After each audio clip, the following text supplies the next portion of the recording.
Welcome back to Whiterun. Need some? Yes. What? Morning. Good morning. How are you? Good morning.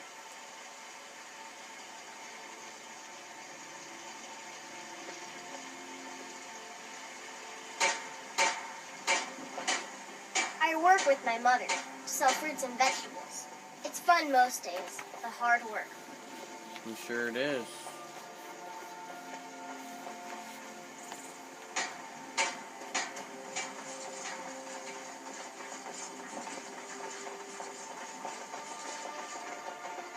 What are you looking at?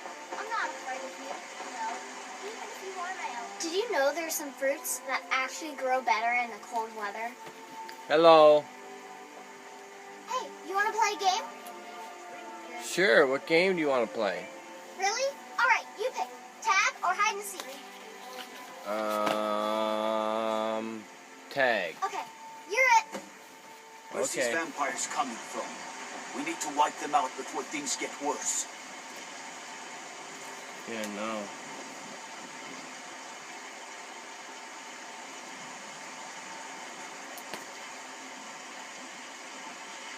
I'm it.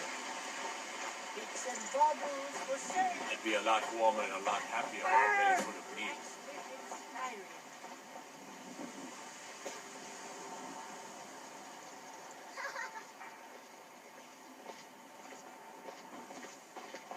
I work for Bellathor at the general goods store. You're it.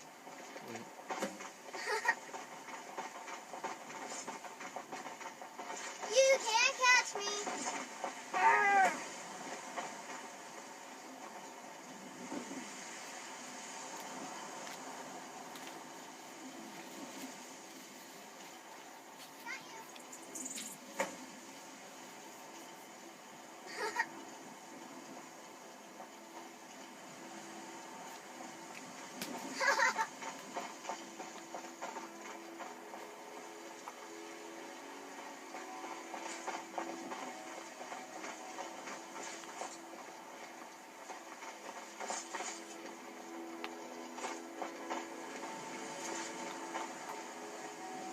Aww. Got you.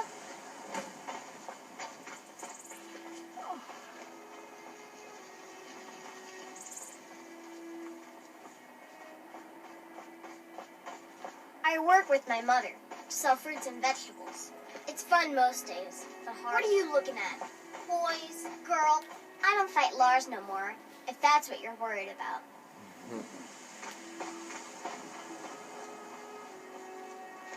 Hey, Sigurd. Come by Bellathor's shop at the market. I'm sure we've got something you need. Sigurd. Don't mean to be rude, but I'm too busy to talk right now. Okay.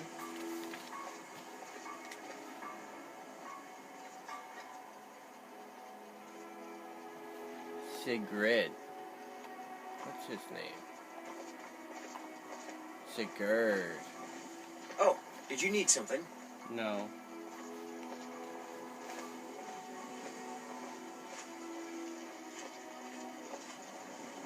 Try to hide it all you want. I know you're in the Thieves' Guild, and so do the other guards.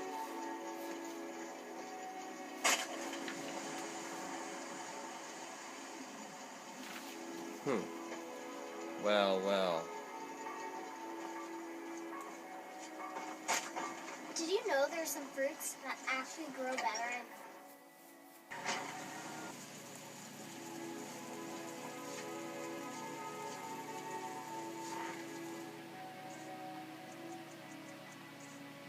A Game at Dinner by an ominous spy. Forward from the publisher. The history behind this letter is almost as interesting and dark as the story it tells. The original letter to the mysterious Donain was copied and began circulating around the ashlands of Vardenfell a few months ago. In time, a print found its way to the mainland, and Prince Halulu Halsath's palace outside Almalexia While the reader may conclude after reading this letter that the prince would be furious about such a work, impugning his highness with great malevolence, quite the reverse was true. The prince and his mother, Queen Baronziah, had it privately printed into bound copies and sent to libraries and booksellers throughout Morrowind. As a matter of record, the prince and the queen have not officially stated whether the letter is a work of pure imagination or based on an actual occurrence. The House Dres has publicly denounced the work, and indeed no one named Donane, despite the suggestions in the letter, has ever been linked to the house. We leave the reader to interpret the letter as he or she believes. Nearest Gone, Publisher. Dark Liege Donane. You asked for a detailed description of my experience last night and the reasons for my plea to House Dres for another assignment. I hope I have served you well in my capacity as informant in the court of Prince Helseth, a man who I have stated in many previous reports could teach Malag Bal how to shim. As you know, I've spent nearly a year now working my way into his inner circle of advisors. He was in need of friendship when he first arrived in Morrowind, and eagerly took to me and a few others. Still, he was disinclined to trust any of us, which is perhaps not surprising given his tenuous position in Morrowind society. For your unholiness's recollection, the prince is the eldest son of Baronziah, who was once the queen of Morrowind and once the queen of the High Rock Kingdom of Wayrest. At the death of her husband, Prince Helseth's stepfather, King Idwir, there was a power struggle between the prince and Idwir's daughter, the Princess Alsana. Though details of what transpired are imperfect, it is clear that Alsana won the battle and became queen, banishing Helseth and Baronziah. Baronziah's only other child, Morgia, had already left court to marry and become queen of the Somerset Isle Kingdom of Firsthold. Baronziah and Helseth crossed the continent to return to Morrowind only last year.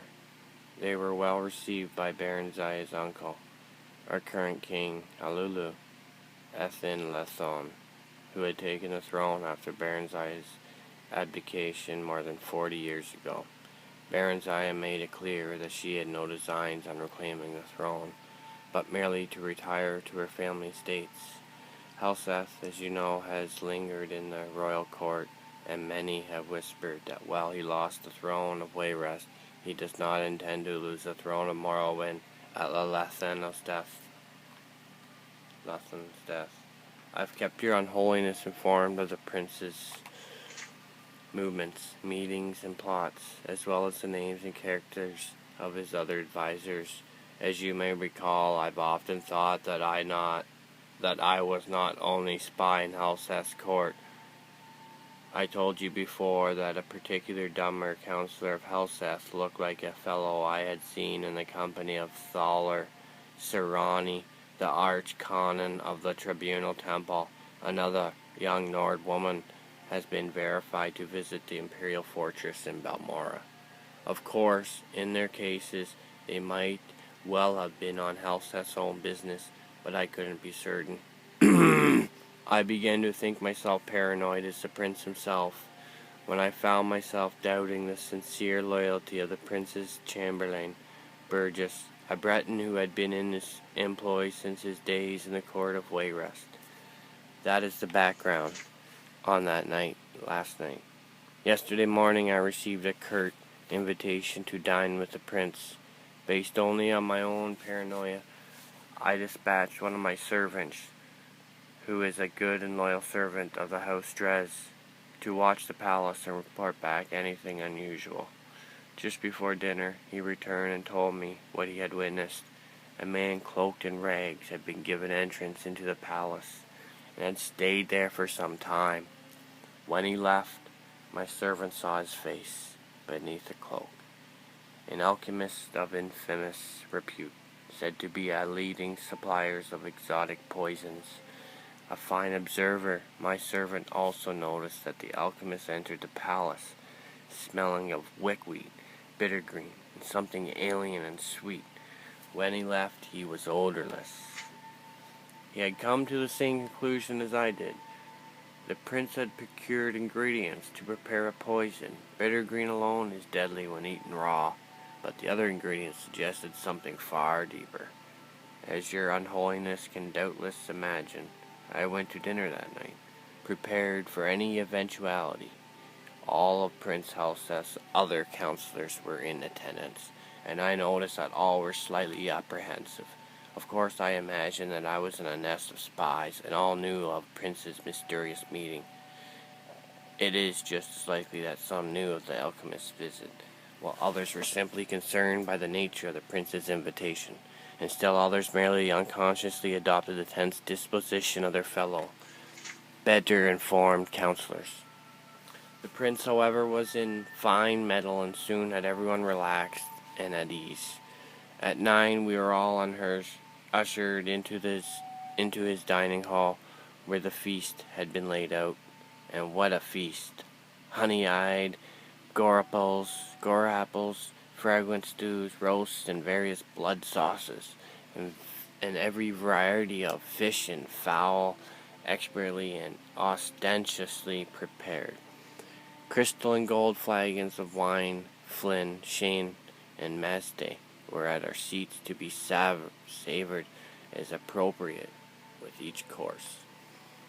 As tantalizing as the aromas were, it occurred to me that in such a maze of spice and flavors, a discreet poison would be undetectable.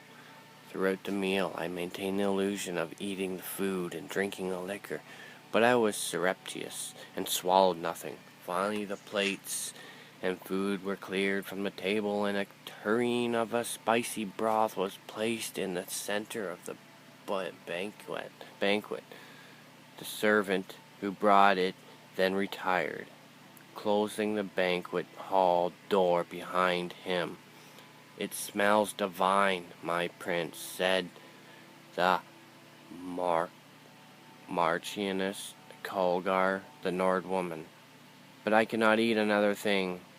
"Your Highness," I added, feigning a ton of friendliness and slight intoxication, "you know that everyone at this table would gladly die to put you on the throne of Morrowind.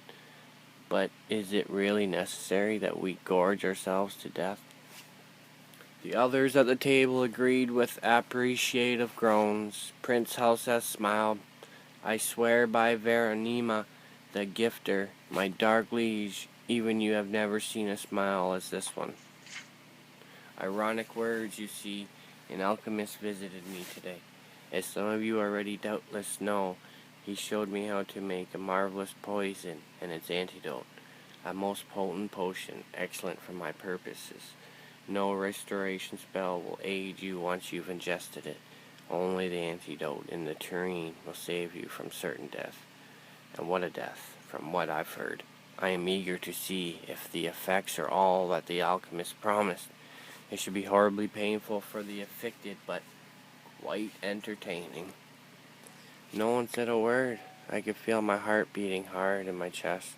"Your Highness," said Alarat, "the dumber I suspected of alliance with the temple.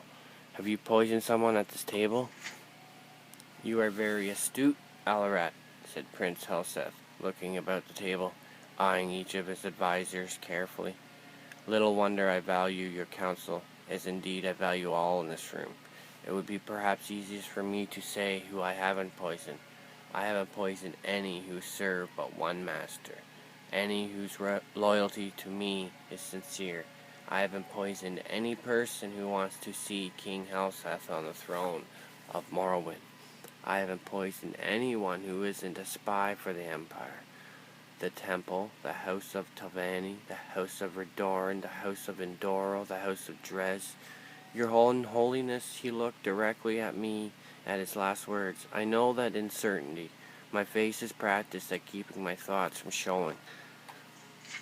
But I immediately thought of every secret meeting I've had, every coded message I sent to you in the house, my dark liege. What could he know? What could he? Even without knowing a suspect. I felt my heart beating even faster. Was it fear or poison? I couldn't speak, certain as I was that my voice would betray my convicate.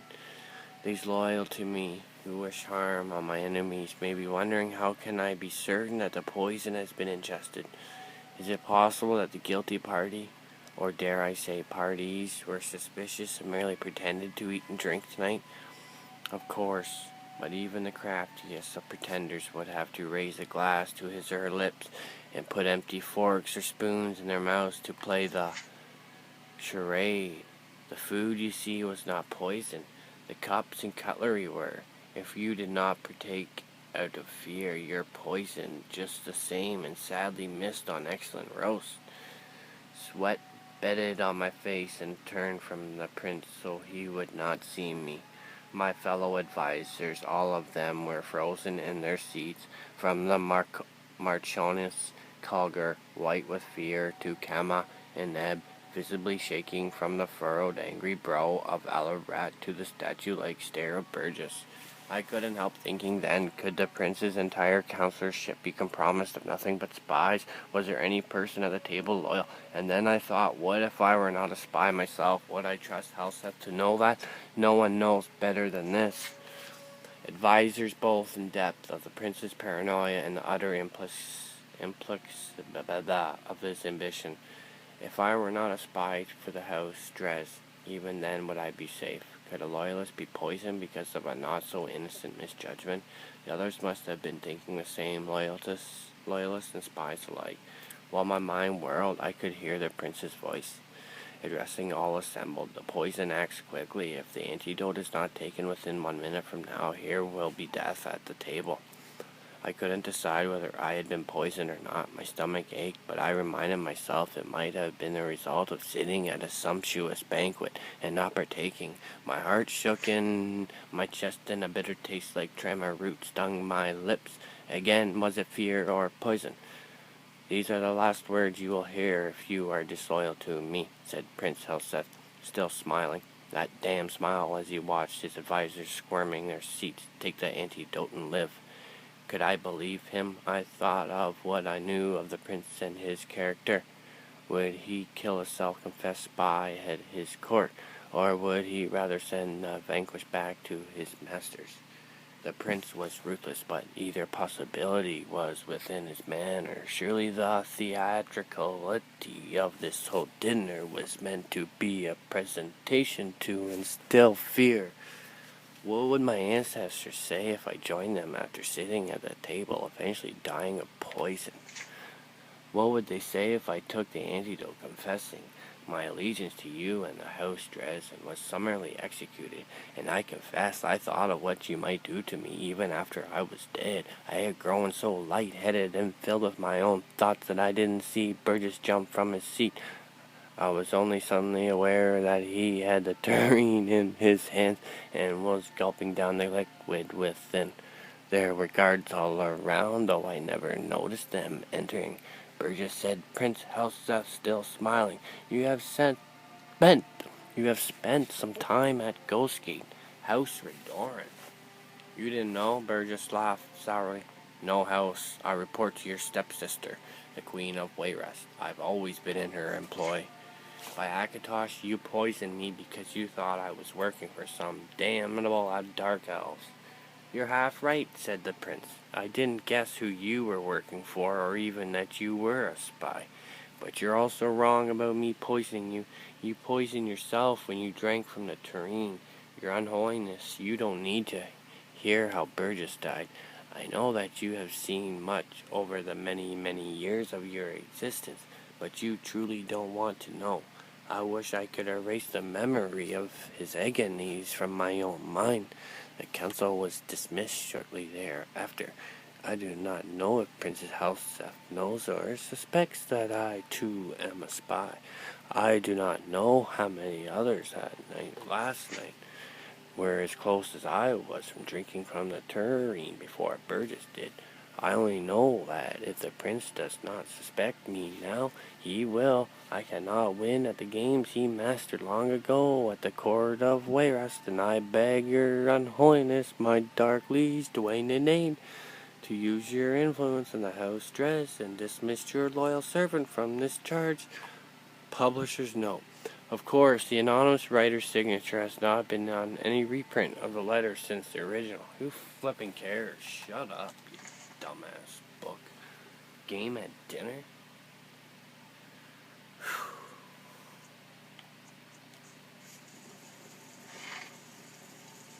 That book was a load of flipping crap. No wonder you don't want to be anonymous spy. No wonder, buddy.